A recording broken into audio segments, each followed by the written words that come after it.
So I forgot to mention it. Sorry that I'm already jumping into commentary. I'll do the intro in just a moment. I forgot to mention it last video, but I have started using the Road On Games Volume 4 intro for these videos because for anybody who's watching these Let's Plays in the orders that they're in, this is a redo of my original RE2 remake Let's Play, which is why it's replacing it in Season 1 of Road On Games, but the time it's being recorded is literally right before I start Road On Games Volume 4, so the intro I'm using is not the intro that was for Road On Games Volume 1, but the one for Volume 4. I just wanted to get that out of the way. The song chosen is a remix of Aquarium Park. If you don't remember, I used to use Aquarium Park, I think for Volume 2 for some of the intros in Volume 2 or Volume 3, one of those two had a jazz intro and the other one had a Aquarium Park, I think. Maybe it might have been Dragon Road. I don't remember which one it was. Those are my favorite stages from Sonic Unleashed and Sonic Colors respectively, and sometimes I get them confused because of how similar they are, but they're both my favorite. No, actually, Dragon Road's my second favorite from Sonic Unleashed. My favorite from that game is actually of course, I'm talking about the SD version, which is which has a way better version of this level than the HD version. But my favorite level for Sonic Unleashed is Cool Edge. But anyway, 2 minutes in and a little late. Greetings and salutations, and this is Tech Renaud here with the final part of Resident Evil 2 Remake Claire A. It's not the final part of the Let's Play, it's just the final part of the A scenario. If you don't remember, in my original Let's Play this game, I had planned to do Leon B, but I didn't really get around to recording it because I didn't really feel like doing it. That was the main reason, but the other reason was that I actually had lost Wi-Fi for a while, and by the time I was able to upload the final part of Claire A, I kind of just lost enthusiasm for the Let's Play. But now that I'm on a much more stable Wi-Fi and can basically upload these whenever the fuck I want, as long as I schedule them for the right day to premiere, no enthusiasm lost. I'm still doing Leon B. In fact, the first part of Leon B is going up the same week this video is. Also, I mentioned last video that I will be kind of going back to 2 videos per week until this Let's Play is over. And then I'll be doing 3 videos a week like I was doing, I think Road On Games Volume 2 was the last time I did that schedule. Because I think for Volume 3, I mostly did 2 videos a week for most of that. I think when I was uploading, when I was uploading Resident Evil 4, it might have been 3 videos per week. Not the Several Ways DLC, but the main game. But aside from that, I think I pretty much stuck to 2 videos a week for all of Volume 3. But we're going back to 3 videos a week for a good reason. I have too much pre-recorded at the moment. I have the rest of this Let's Play, which is why I'm upping this Let's Play to 2 videos a week, so that we can get into Volume 4 and get the other 2 out of the way. But I also have all of Arkham Asylum recorded. And on top of that, I have about 2/3 of Hack GU Volume 1 recorded. Oh, I don't know. Actually, if I memory serves me correct, this is changing topic, by the way. This ain't about the Let's Plays. If memory serves me correct, I think I messed this up and had to redo it. I don't know if that's what happens here. No, that's in the... No, okay. Forgive me. That's in the B scenario. The B scenario is the one I mess up on. So, spoiler alert. The A scenario, I do this puzzle flawlessly. Because I've done it so many times in the A scenario, I kind of just remember how to do it. It's like a memory thing, like how I remembered the codes to the lockers, and I kind of remembered the combinations for the first 2 statues before needing to look it up for the 3rd one again. I got a lot of memory in this game, not just for puzzles either. I have a lot of muscle memory for this game. I recently replayed RE Village, and I kind of realized that my preference for how this game controls over, like, the other RE games is basically just because I have muscle memory with this game. That's basically what it is, because, RE Village controls really well, but when I first played RE Village, I kind of came off playing one of the remakes. I think it was 3. It was either 2 or 3. I came off just playing one of the remakes when I played RE Village originally, so the controls felt real jank by comparison. But going back to RE Village, right after playing RE2 again, actually, I kind of realized the controls weren't actually jank or trash or anything like that. They don't feel as smooth to me as RE2 Remake still, but I kind of realized that the aim in RE Village is actually really fucking good. Especially for the SIG-12. The SIG-12 is accurate as fuck, and it's probably my favorite gun in that game, not just because of the accuracy, but just because of all the damage it can do. Quite literally, every boss fight, except for Heisenberg, gets ate up by the SIG-12 once you have the unlimited version of it. Like, it is crazy. It is probably the best weapon in that game, in my opinion. I know there are probably more powerful weapons, but I have a bias. SIG-12 is my favorite gun in RE Village. Just like the grenade launcher for Claire is my favorite gun in RE2 Remake.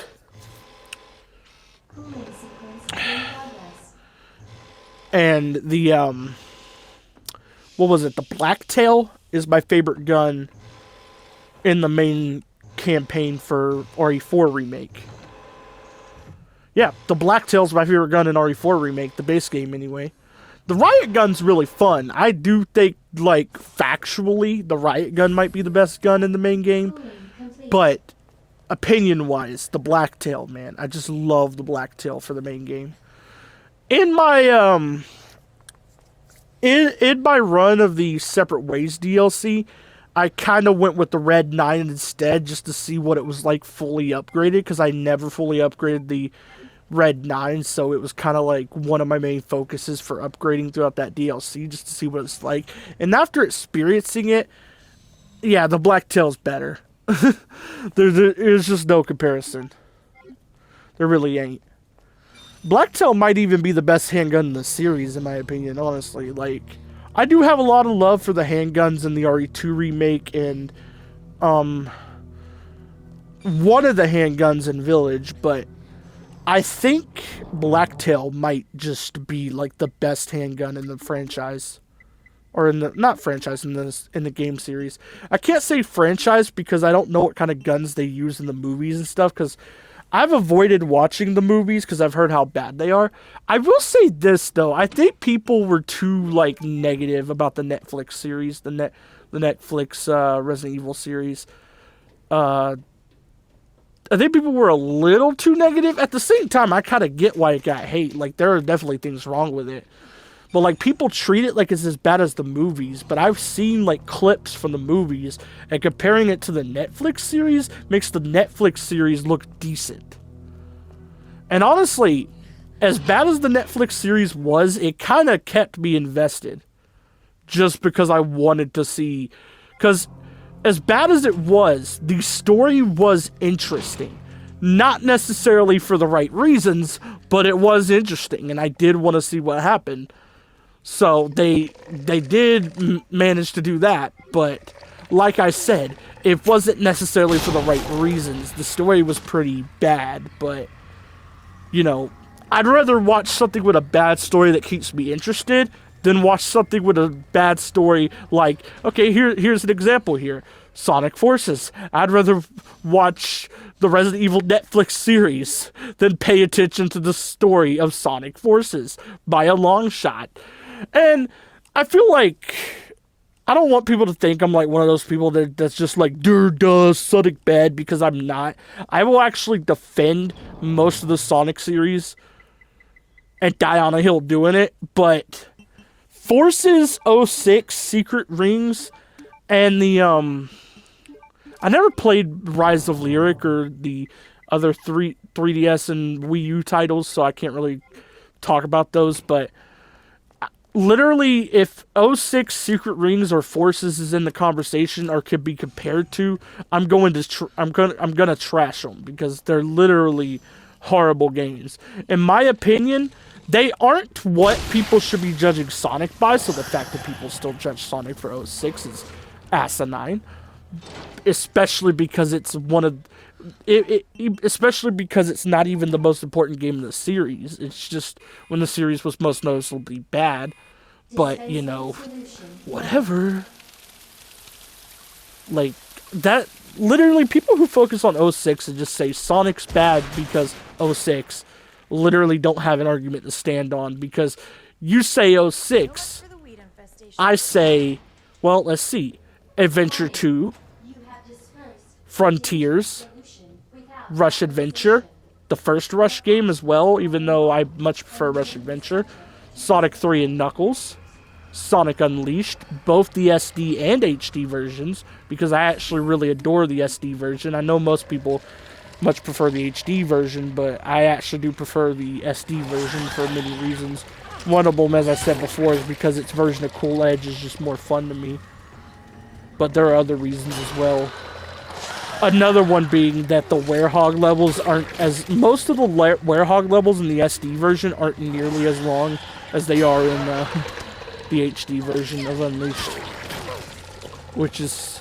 Because I've seen Let's Plays of the HD version, man. I've seen how long those levels can go on for, and I'm like... Damn. I really was lucky to have grown up with the Wii version of Sonic Unleashed. Because the longest Werehog level in that version of the game probably took me like 15 minutes. And then I'm seeing like Werehog levels in the HD version that are like 30 minutes. I'm like, what the fuck? Like, that game has a serious... Like, that version has a serious balancing issue, because in the HD... If you don't know what I mean, the HD version does have a little padding, but like by having like these little like side objective level or versions of levels that it is mandatory to do at certain points. But I can forgive that because I don't have to sit in a Werehog level for 30 fucking minutes. Like, I'm just saying, like, I think that might be the main thing I have I have in an argument against the HD version. It's just that that its Werehog levels are even worse. The other thing is, well, I know people might counteract that with, well, the HD version has combos you can unlock, and the HD version, or the SD version, has way more basic Werehog combat. And to that I say, yeah, you're right, but the SD version also has more Werehog platforming by comparison, at least from the videos I've seen of the HD version. I've never played the HD version, but going off videos I've seen of it, it looks like the Werehog stages in the SD version have a lot more platforming. Because that's mainly what I remember from the Werehog levels in the HD version is platforming. Like, some of the earlier Werehog levels in the game are kind of combat heavy, but then, like, you get to, like, Dragon Road Night, for example. I remember that one in particular, as well as the Spangolia Night. I don't remember what the stage for Spangolia was called, but I know the night level for it, as well as the night level for, as I previously said, Dragon Road. Both have, like, a lot of platforming, if memory serves me correct. Like, there's more platforming in those stages than there is combat. And the Werehog platforming actually isn't even that bad. Like, it's pretty fun. But I'm also not going to say, like, the HD version's trash or anything. I'm honestly just speaking on preference. It's kind of a similar thing to, like, where I prefer the RE2 remake over the RE4 remake, even though most people will say RE4 remake's the best in the series. I still don't think it tops RE2 remake. Village, I think, almost tops it, but it, like, falls short in a couple areas. And honestly, after replaying Village, this might be a hot take, but I almost want to put Village below RE4 remake. The only reason I don't put it above RE4 remake is because RE4 Remake does have, like, a few things that I think I do prefer a little bit over Village once I actually think about it. Like, on a base level, I think I have more fun. Like, if I look at it, like, which one I just have more fun with, I'm going to say Village. But if I actually start, like, picking it apart and looking at parts of it I enjoy and stuff like that, I think RE4 Remake beats Village by just a little bit. Not even that big of a margin, like, just a tiny bit. Like, when I start picking it apart, like, when I start getting, like, analytic with it. The same thing happens when I look at RE2 and RE4. That's the reason RE2 is above RE4, because on a base level, I kind of have the same amount of fun with both of them. However, when I start looking at what I actually like in a Resident Evil game, RE2 Remake ticks off more boxes. Like, I kind of prefer the classic style RE games. Nothing against the action horror games. Literally, 2 of the action horror games are part of the 3 Resident Evil games I would say are S-rank worthy. Like, literally, my S-rank worthy RE games are RE2 Remake, RE4 Remake, and RE Village, and 2 of those are action horror games. So I don't have anything against action horror. I just prefer the classic survival horror style. That's why RE1 Remake is also in my top 5, as well as Revelations 2, which kind of combines both styles in an interesting way.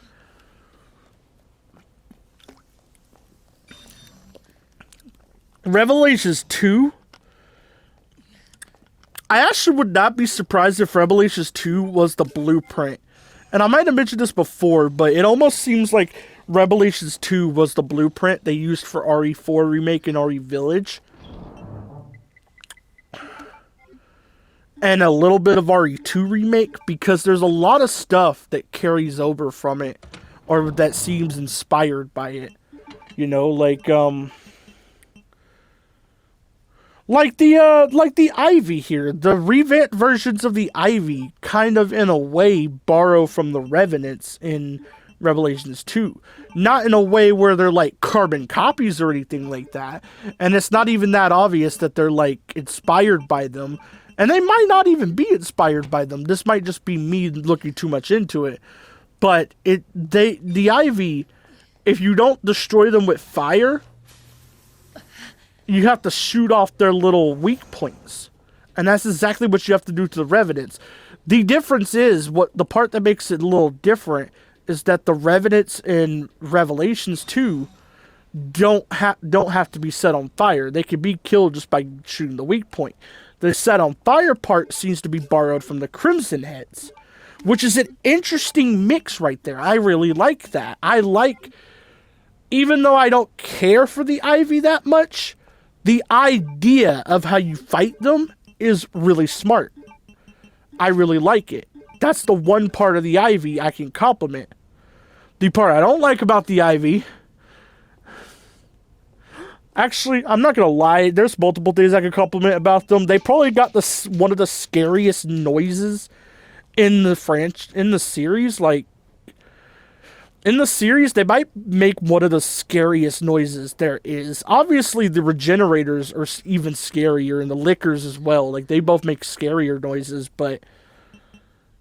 damn, if these things don't come close, that is creepy as fuck. Damn it. Like, I ain't even gonna cap. They ain't like, they're probably not even in the top 5 scariest enemies in the series. I keep wanting to say franchise, but I'm only talking about the games here. They might not even be in the top 5 scariest enemies in the series, but they're up there still. Like, I would say top 5 are probably like the Lickers, obviously, the Regenerators, also an obvious choice. But my list would be a little different than others, because I would include the Revenants from Revelations 2. I would include also the Glast from Revelations 2. And I would include probably the armored guys from 4 No! Actually, no. I would include the armored Soldats. And I know that might be one of the hottest of takes right there. But those guys are fucking creepy. Especially when you go back down to the first floor of the factory. And they're just it's like pitch dark and you see one coming down the hall and all you see is that glowing weak point and you hear the noise of them coming down the hall like that. Those things are fucking creepy. Granted, the reason they're creepy is because of some lore you could read about them, as well as like the way they're used, more so than like any noise or their appearance. But they're still creepy. Like, they're really creepy. I think the Armored Soldats is definitely number 5 in my top 5 scariest RE game enemies. Number 4 is probably... You know what? The glass could go down because they're not as scary as the other ones. I think instead I'm going to put the armor guys from 4 Remake as number 4. And then number 3 is going to be the Revenants from Revelations 2. Number 2 is the Regenerators. And I know that might be another hot take, but I do firmly believe that the Lickers deserve the top spot of scariest RE enemy in the games. Now I know there's some that I'm probably like overlooking. Like there might be a Code Veronica enemy I never came across because I never got that far in the game. There might be enemies for the original versions of 2 and 3. There might be a Zero enemy I never faced because I didn't get that far into that game either. There's probably a few enemies I'm like overlooking, but as someone who's played all the remakes, who's played 5, 6, 7, and Village, who's played the Revelations games, that's my top 5. I've literally played... I've even played a little bit of Code Veronica Zero. I just didn't enjoy them that much. The only games I never touched was the original RE trilogy and the rail shooter ones. And I think we're on the Wii. I don't remember what console they came out on. That's literally... Actually, no, I've never played... there's this game called Resident Evil Gaiden. I never played that either, but I also just don't know a lot about that one. And I never played the DS port of the first RE game called Deadly Silence. Which honestly, looking at that name, that's actually pretty smart because it's made for a console called DS, and when you like abbreviate it, it's Resident Evil DS. So they were kind of pretty smart with that name, I ain't gonna lie. Sir, I do not appreciate that, sir. This guy here. Don't even get me started. Don't even get me started. Do you know how long I've been dealing with this bullshit? Don't even get me started. I'm probably butchering the accent so bad, but oh well, I'm just having a fun time here. If you don't know, I'm purposely doing an overly exaggerated, like, New Yorker accent, but I'm not very good at New York accents. The only accent I think I could actually pull off at least a little bit, I know I could somewhat pull off a Scottish one. The only reason I don't do them in videos is because I'm still practicing it. It's a very new accent to me because, like, I've heard the accent a bunch of times, but, like, I didn't start actually practicing a Scottish accent until like a couple years ago. I used to be able to do an English accent, but over time, like, I've kind of like strayed away from actually being able to do it that well. It's kind of gotten worse. Like, my impression of an English accent has just gotten terrible. Even though I'm more exposed to English accents more than ever now because I watch English YouTubers and have like a couple English friends, it's still, for some reason, I can't do the accent anymore, even though a few years ago I could kind of do a decent one. The most of the accents I can kind of do are just like the goofy stereotype versions. Not like harmful stereotypes, but more so just the funny stereotype kind, like... It's hard to explain. Like, I would never make fun of, like, a certain type of people by imitating their accent, but I would kind of make the accent a little exaggerated, is what I'm getting at. Like, there's no making fun of it, I'm just exaggerating it for goofiness sake. I could sort of do that with Australian accents. I can't do like a good, accurate one, but I could do like...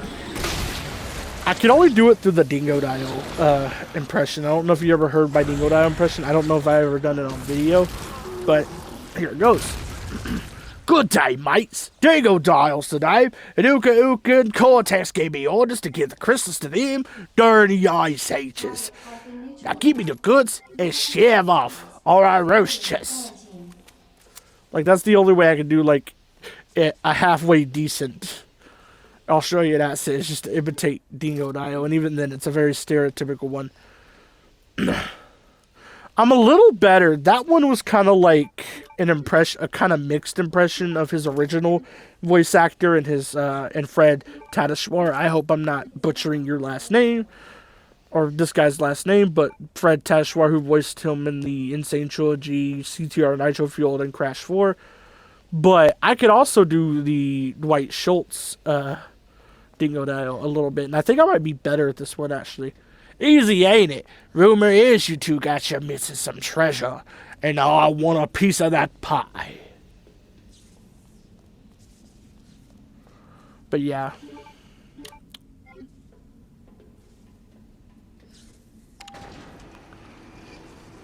Treasure! Bonsai! I'm like... I don't know. I think it might be because I grew up with that version of Dingodile, but I kind of prefer the Dwight Schultz Dingodile.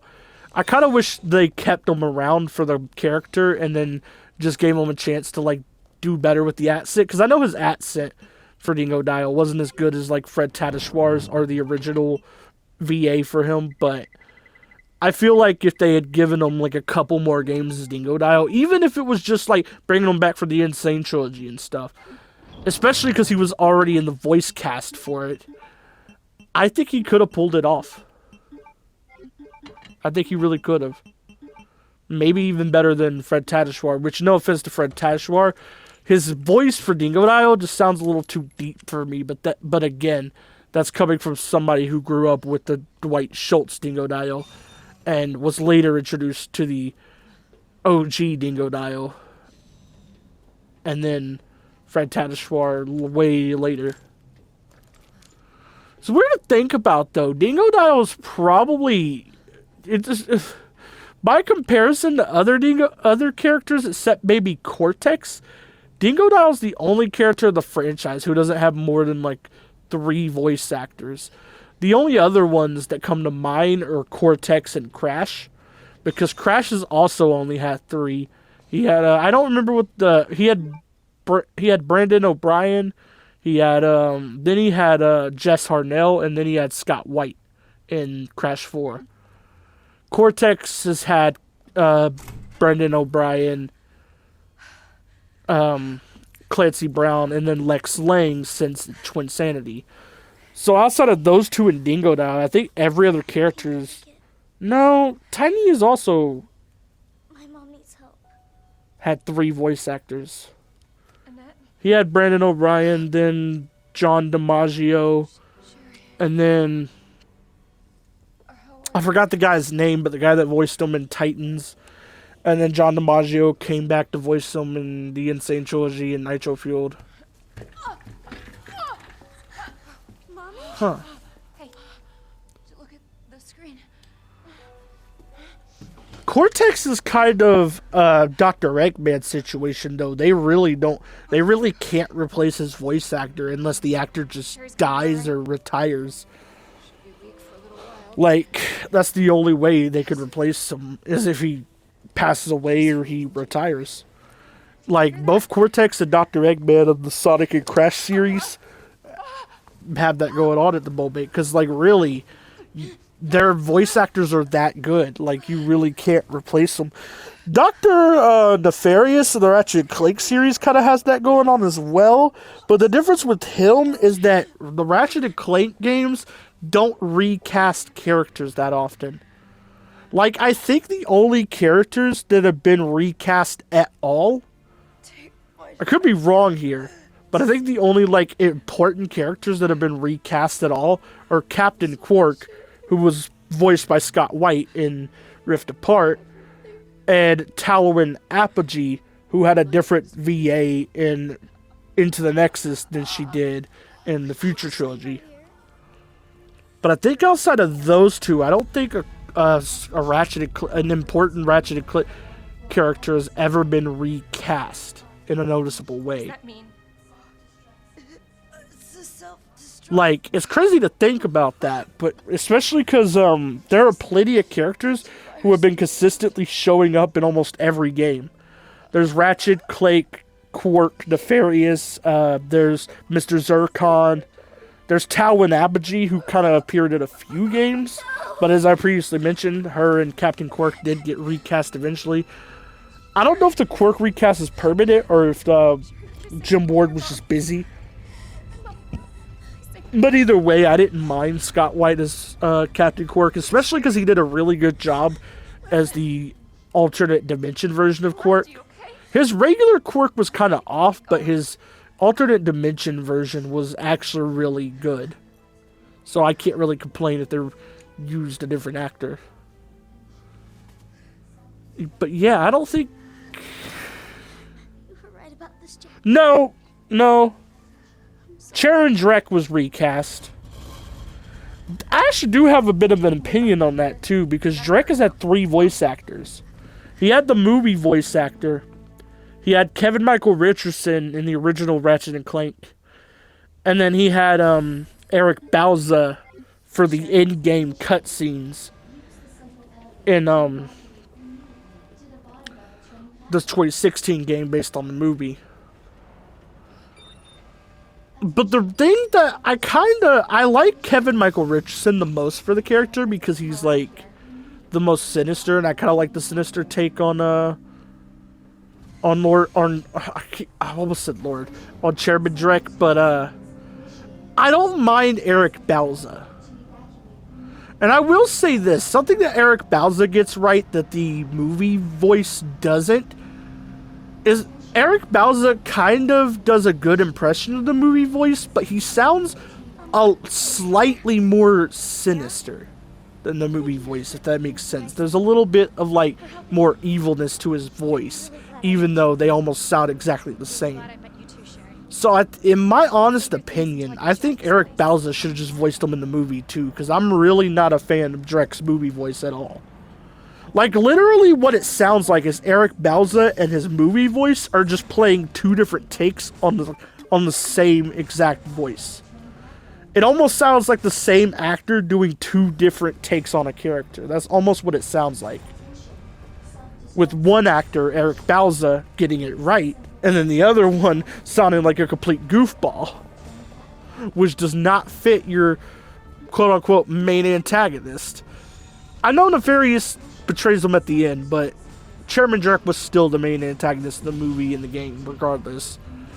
Because Nefarious only pops in here and there, where Drek is like an overarching threat throughout the game. Like, he's constantly having forces attack planets and stuff. And in the movie, he kind of pops up just as much as Nefarious, so it's like... Yeah, even though Nefarious betrays him and is the final threat, Drek is like the main villain. You know? Sherry, run! Rift Apart kind of does the opposite thing, where like, even though Nefarious is in most of the game, it is the threat for most of the game, the real villain is actually Emperor Nefarious. Even though he's only in the last act of the game, he's still the main villain. It's kind of a reverse of the Drek and Nefarious scenario, where Drek is the main villain despite not being the final threat. What is it with the Ratchet and Clank series and making the main villain not the final threat? Or making making the main villain... Like, what is it with Ratchet and Clank and making, like, the final focus a different villain from the one that's been there for most of the game? This ain't even a new thing either. Like, it's not even something I'm complaining about either. I kind of like it in some cases. I didn't care for it for the movie or the 2016 game, but I like it in Rift Apart, and I like it in A Crack in Time, which is another example I'm about to give. But A Crack in Time does a very similar thing to Rift Apart, where the, or no, it's kind of more similar to the movie game because the final threat is not the main villain. Like in spoiler alert, in A Crack of Time, the final threat is what was his name? Azimuth? I think his name was Azimuth. I haven't played that game in years, so I'm sorry if I'm wrong on that. But the Lombax, the other Lombax you meet in A Crack in Time, he's the final threat, but he wasn't the main villain of the game. That was Dr. Nefarious. So, and that game came out in 2009. So them doing like the switching the villain at the very last minute thing is not a new thing. And honestly, it's not even a bad thing. It kind of like makes it a little more interesting, except for the movie game where it kind of just takes away a little bit because Nefarious didn't need to be the final boss. He could have been a penultimate boss and it would have been fine, but whatever. Anyway,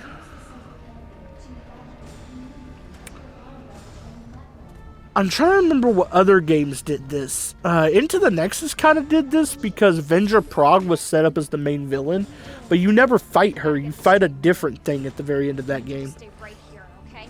Because by the halfway point of that game, the game, like after you defeat Neftin Prague, the game kind of switches who's the villain on you because it becomes this big eye guy. And then, Tools of Destruction is a weird one. Because instead of switching the villain at the last minute, it kind of switches away from the main villain for most of the game, and then switches back to him at the very end. Because the main villain is Emperor Tachyon, but then you have a secondary villain, which is Captain Slag. And I know I'm talking about a completely different game series while doing this, but I'm kind of trying to get a bunch of these edited and commentated on at a time so I could get to editing together the new Let's Plays I have recorded.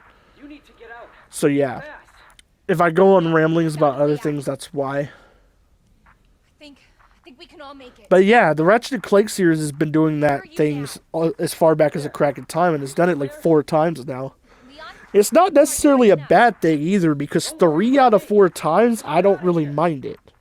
I think it was done pretty well. The only time where it was a problem was the movie game / the movie.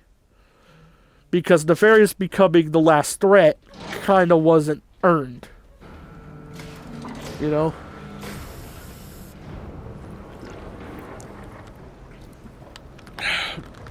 Just whatever.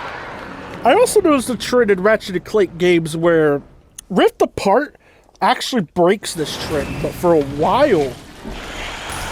Actually, no, Rift Apart isn't the one that did it. I think it was Into the Nexus that broke this trend in terms of the mainline Ratchet & Clank games, but then the movie game went right back to it. But the Ratchet & Clank series also has a habit, and Resident Evil has this habit too. Like this game right here is an example of having like back-to-back bosses at the end of the game.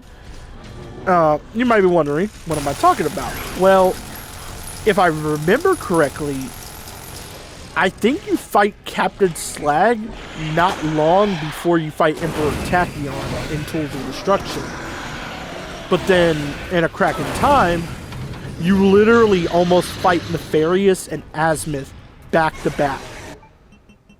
I think there's like a little bit of level between them because you have to like run after Azimuth before the boss. But for the most part, they're back to back. And then the movie game does a similar thing with Quark and Nefarious, with just having a rail grinding section in between them. And then,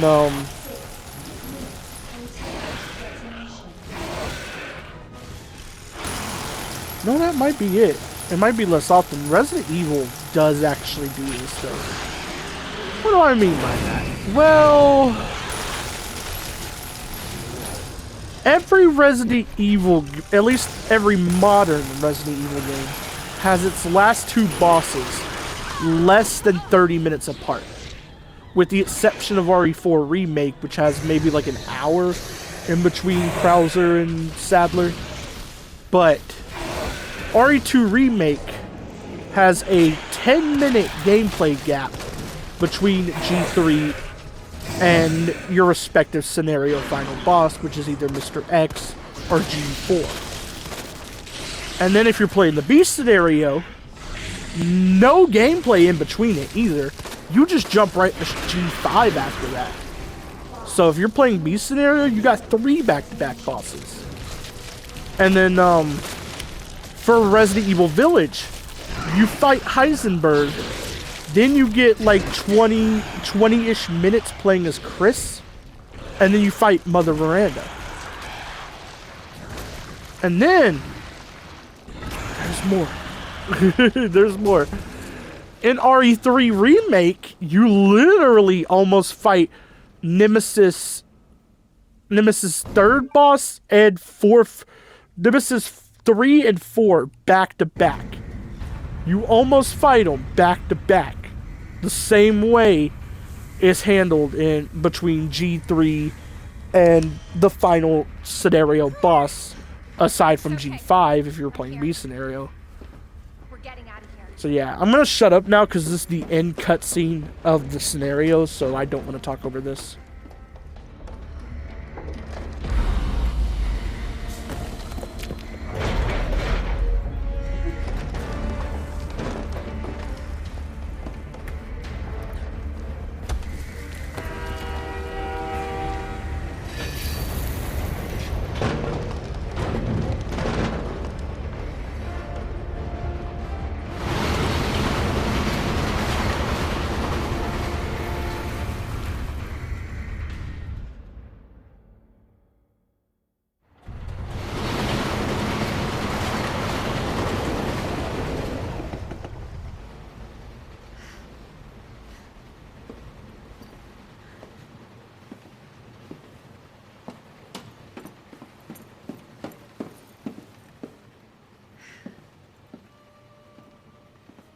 So what's the first thing you want to do when we get out of here?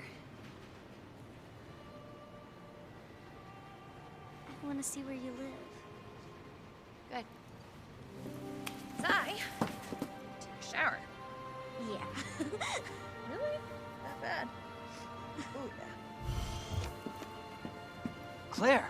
Leon! It's so good to see you. I told you we'd make it, didn't I? You did.